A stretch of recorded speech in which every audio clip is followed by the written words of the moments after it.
Hoje nós vamos falar sobre a feminista francesa mais famosa, a mãe do feminismo, a Simone de Beauvoir.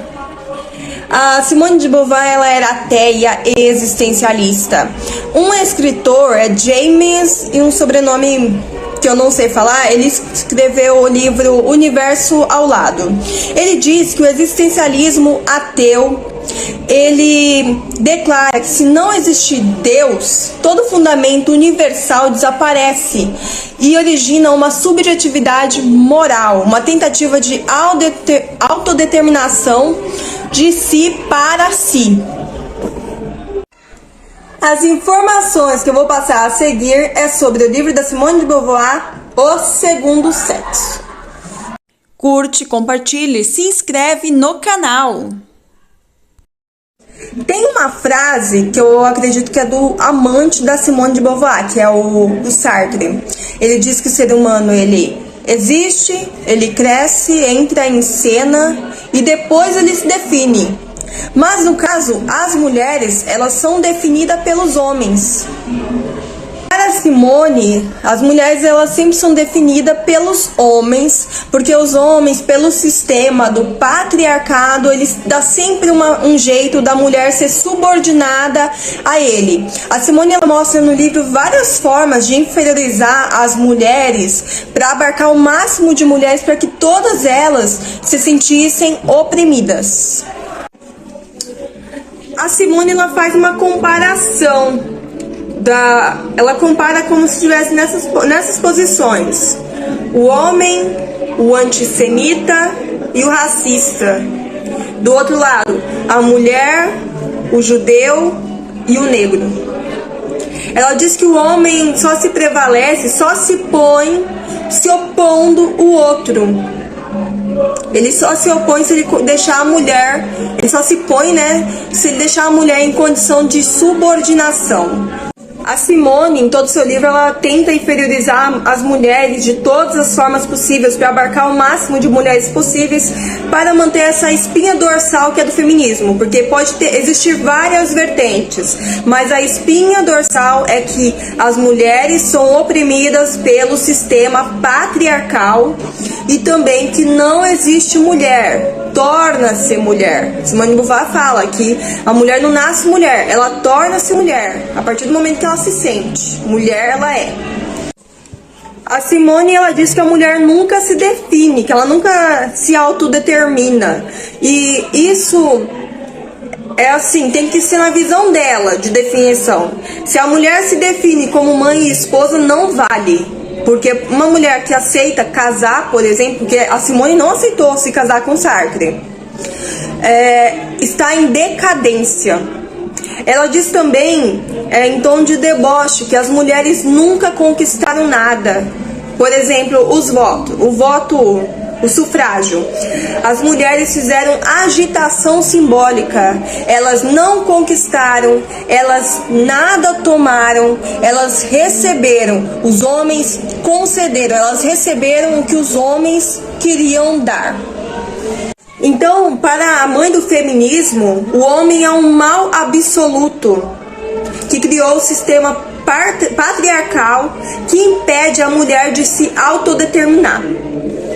A Simone reclamavam que as mulheres burguesas nunca estavam ao lado das mulheres operárias, que as mulheres eram desunidas, que elas sempre estavam ao lado dos seus maridos, em troca de outros benefícios. Ela diz que as mulheres não podem ter essa opção, porque muitos aceitariam, porque essa cumplicidade com os homens, essa aliança traz benefícios, então ela não deveria ser Então, sobre essa esposa burguesa que está sempre do lado do seu marido, para Beauvoir, como que eu falo? Tem vários estudos que falam que isso é sexismo benevolente. A mulher não sabe que está sendo oprimida, ou é tudo para ter os benefícios da aliança, no caso. Para Beauvoir, toda mulher é interesseira, Ela nunca vai cuidar dos filhos, do marido, do lar por amor, e sim por interesse. Para Beauvoir, os homens, Eles sempre estão em vantagem, as mulheres sempre estão em desvantagem, principalmente pelas leis, porque as leis são feitas por homem para deixar com que as mulheres sejam subordinadas a ele. Para Beauvoir, ela se questionava como é possível uma pessoa do sexo feminino se realizar em tal condição.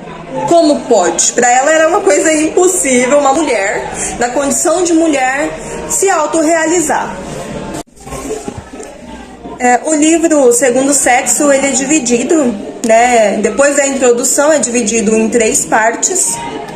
E uma das partes é sobre a biologia. A Simone de Beauvoir, ela faz várias comparações de várias espécies de animais. Comparações, por exemplo, por que a fêmea do cavalo ela é tão forte, né? A égua ela é tão forte quanto o cavalo. Mas pensar isso não vai fazer com que as mulheres tenham a mesma equivalência de força do homem. Ou também, tem uns animais que são assexuados, por exemplo, os protozoários e as amebas. Mas se a pessoa se sentir uma ameba, ela não vai ter uma reprodução assexuada, porque para os humanos, a reprodução ela só acontece com gametas heterogêneos. Para ela, dentro de todas as espécies de animais, a fêmea humana é a que mais sofre com a maternidade, que tem mais desvantagem, que se subordina, que tem outras espécies fêmeas no mundo animal que ela faz da maternidade uma forma de estar num pedestal, e a mulher já não, ela está em desvantagem. E ela também fala que o patriarcado, mesmo que a biologia é uma ciência objetiva, com saber descritivo, mesmo assim ela diz que o homem manipulou os dados da biologia para poder oprimir a mulher. Até mesmo porque antes, que não tinha muita tecnologia, não era visto com tantos detalhes, então ela acreditava que existia uma manipulação da biologia para poder deixar a mulher em situação inferior. Bom, a Simone de Beauvoir, né, como dá para perceber pelo livro dela, no Segundo Sexo, ela tinha alergia de maternidade. Mulher? E o próximo capítulo é sobre o ponto de vista psicanalítico. No capítulo 2, sobre o ponto de vista psicanalítico, é no momento que ela descreve o físico pela biologia e o vivido, como que o sujeito se torna sujeito. É nesse momento que ela fala a famosa frase, que é uma das espinhas dorsais do feminismo, que é: a mulher não nasce mulher, ela torna-se mulher a partir do momento que ela se sente. Ela fala sobre Freud, que fala sobre o complexo de castração, que a menina ela sofre quando ela percebe que ela não tem o órgão masculino, ela se sente castrada. Mas Beauvoir diz, não é totalmente certo. Na verdade, a menina ela sofre por não ter os benefícios que um menino tem por ser menino. As mulheres que aceita a subordinação, assim, que ela fala, ou essas mulheres não sabem que estão sendo oprimidas, meu Deus, elas não sabem, que loucas, ou elas são covardes, ele está se acovardando. O terceiro capítulo fala sobre o materialismo histórico. Essa parte quem leu Engels, o livro de Engels, vai perceber a manutenção do clã, da tribo, enquanto os homens iam caçar. Mas a partir do momento que o homem ele começou a interferir no meio da natureza, isto é, a descoberta da agricultura, então a partir deste momento o serviço da mulher ficou sem importância. É como se ele começou a ser o essencial, né? Então foi a partir desse momento que ele descobriu a propriedade privada, as posses. E se antes as pessoas tinham filhos e ninguém sabia de quem era, não tinha preocupação com os filhos, né? Antes disso, os filhos poderiam morrer por falta de cuidado, falta de higiene, porque era de todo mundo ali, né? Mas aí quando começou a ter a propriedade privada, veio a noção de que os homens precisavam saber quais eram os filhos legítimos, dessa forma para poder deixar todas as suas conquistas, ter os herdeiros. Simone de Beauvoir vê como defesa da mulher o adultério. E ela percebeu que mesmo que a mulher entre no mercado de trabalho, como foi na Revolução Industrial, mesmo assim a mulher ela não se liberta, porque ela passa a ter dois patrões, ela tem que obedecer dois homens, no caso, o marido e o patrão, e que ela passa a ter uma jornada dupla. Então quer dizer, a situação da mulher piorou. E aí ela afirma categoricamente que o problema é a família. Quanto mais o socialismo afastar a mulher da família, mais ela se libertará. Atenção, cristãos, atenção! O que a mãe do feminismo dizia? Ela dizia que a opressão das mulheres se acentuou com uma tal que ela chama de ideologia, que foi criada há 2000 anos atrás. O que ela chama de ideologia, o cristianismo. Então, para ela foi o cristianismo que acentuou a desigualdade, né, a inferioridade da mulher, o que é o contrário, porque na verdade com o cristianismo a mulher passou a ter o mesmo valor que o homem. Ela cita só as passagens que interessam, né? Por exemplo, ela cita a passagem do Paulo, quando Paulo diz, o apóstolo Paulo diz assim: mulher, seja submissa a seu marido. Aí ela, ponto, fecha. Ela não continua. Quando fala, homem, você tem que amar a sua esposa como Jesus amou o mundo. Quer dizer, você tem que dar a sua vida pela sua esposa. Isso a Simone de Beauvoir omite.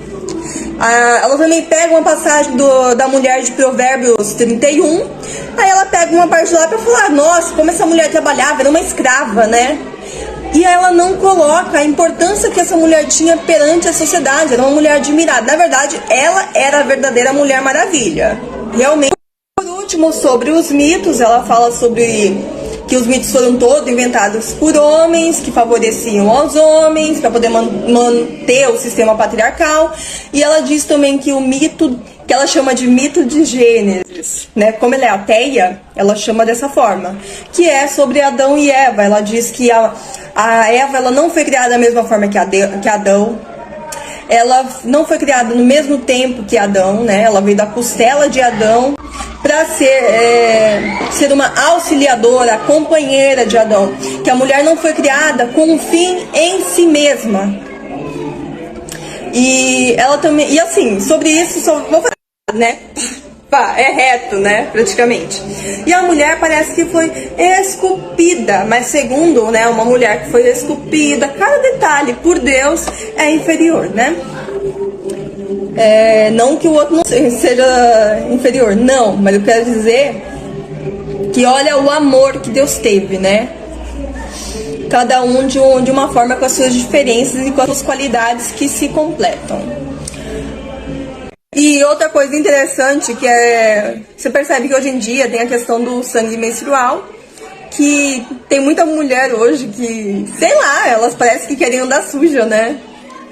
Tem até um vídeo que a menina tava fazendo yoga e aí sujou, e aí ela falou, não, eu não vou trocar de roupa, eu vou fazer o yoga aqui com a minha calça suja mesmo, porque eu não tenho que ter vergonha, porque é isso, porque eu sou mulher, eu sou mulher, né? Então, o que ela diz? Ela diz que com o mito, no paganismo, o sangue menstrual seria para fertilidade, seria para afastar maus espíritos, mas que com o cristianismo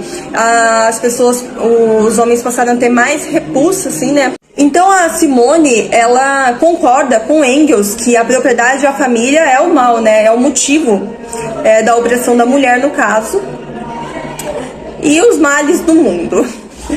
E aí tem um autor que refuta, né, Engels, que ele diz que a propriedade privada e a família foram soluções naturais para resolver problemas que estavam acontecendo.